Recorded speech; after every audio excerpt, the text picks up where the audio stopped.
喂，大家好，又係我安神啦。嗱，咁今日想為大家介紹咧御葡萄一間3套房設計嘅靚裝修即住系列。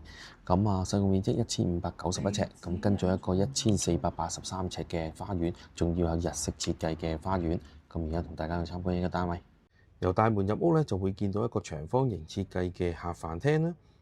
左邊樓梯位咧都做咗啲玻璃嘅圍欄，而飯廳右手邊牆身呢度咧就做咗啲入牆嘅收納櫃。可以好似業主咁喺呢度展示一啲心愛嘅家品。再行前少少咧，就係個客廳嘅空間。右邊牆身咧做咗一個特色嘅牆，可以放呢啲長形梳化，中間擺茶几，左右兩邊亦都可以擺啲按摩椅添。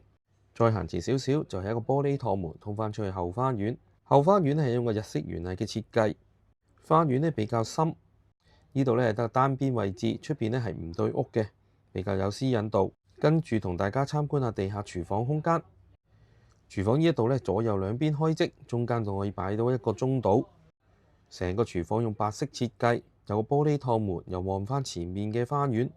廚房入邊仲有個工人套房添。依間屋嘅前花園亦都帶一啲日式設計嘅感覺。而依間屋前面亦都係唔對屋，所以前後都好開揚，好高私隱度㗎。地下樓梯底下面亦都有個洗手間，呢度亦都安裝埋花灑位置，可以當為浴室嘅使用。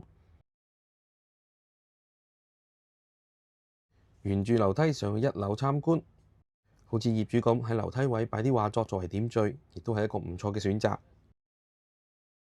1樓嘅寢居係屬於3套房設計，中間位置有個細細地家庭廳，而業主喺右手邊嘅牆身呢，做咗個入牆嘅收納櫃。樓梯嘅右手邊就係第一間客套房，左手邊做啲入牆衣櫃同埋梳妝台，前面望出嘅景觀大家可以睇得到啦，遠望山景。寢居位置可以擺到張4、5尺嘅雙人床，做到3邊落床效果。右手邊亦都有啲大嘅入牆衣櫃。依間客房望出嘅景觀，大家可以慢慢再欣賞下。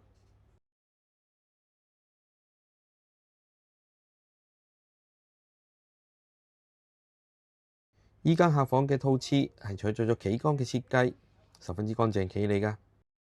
隔離就係第2間套房，依間套房呢，業主就改動咗作為書檔用途。左手邊牆身呢，做咗啲入牆衣櫃，右手邊呢，仲有張梳妝台添。依間套房呢個景觀都係同第一間套房一樣，都係望返御葡萄入邊嘅內街，都比較開揚。套廁浴室入邊都係採取咗企缸嘅設計。而主人套房入門口左手邊都做咗啲收納櫃，亦都有梳妝台。但係主人房呢，就附帶咗一個露台位添。寢居嘅部分亦都相對地係會大啲，放到啲6尺嘅雙人床，亦都做到3邊落床效果之餘，仲好多走動位。套廁浴室入邊採取咗企缸同埋浴缸嘅設計，有窗係屬於名廁嚟嘅。而主人房嘅景觀係望返後花園，望出去都係唔對屋，好開揚，可以望到好多嘅樹景。最後依間屋呢，有一個大嘅天台，上邊依家安裝咗一個日式嘅集居池。大家如果對呢個靚裝修即刻住到嘅單位有興趣，記得快啲聯絡康神啦。多謝晒，拜拜，下次見。